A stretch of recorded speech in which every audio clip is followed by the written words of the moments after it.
liability instrument, so there is no mortgage. So how can there be a default if there's no mortgage? Yeah, What they did is they sold the security bond as an investment contract to investors.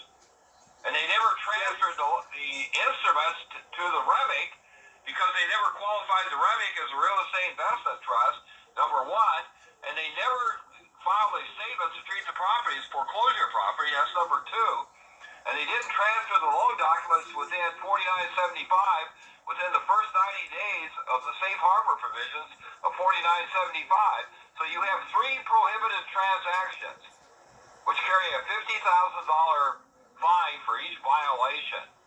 And you have 100% tax liability under 4975 for the prohibited transaction and for the violation. You have a 15% penalty for the violation and 100% tax liability for the prohibited transaction. So you have 115% payment due to the IRS. That's why this whole thing is a tax liability. Well, let's come back full circle then, the tax liability. Yeah, it's what you're dealing with is a 100% tax liability. You're not dealing with a mortgage foreclosure case, and what the servicing company is doing is acting as a backup withholding agent for the IRS. Okay. So they do a forfeiture to pay for the default that they engineered at closing. Okay, could we put in a negotiable instrument once again, a second one, and that clear the books for our liability? What nobody understands is that the borrower was the servicing company. They borrowed capital from investors who put capital into a REMIC at closing.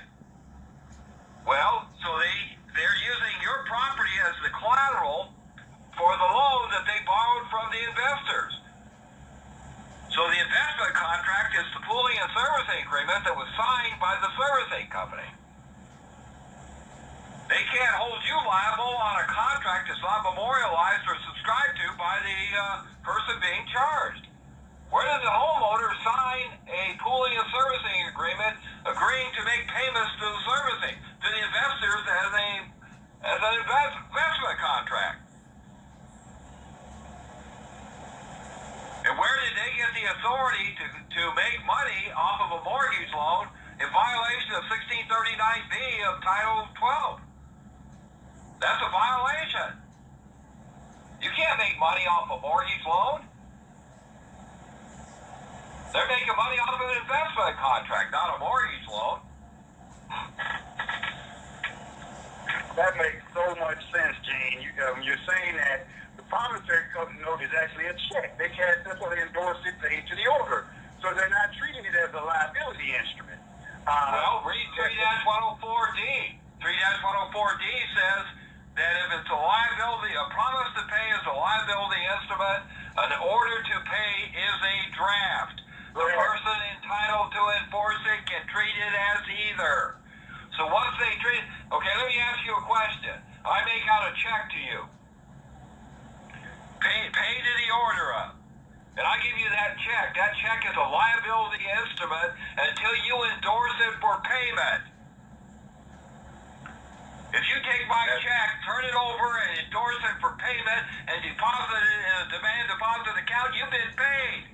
It's no longer a liability instrument, it's an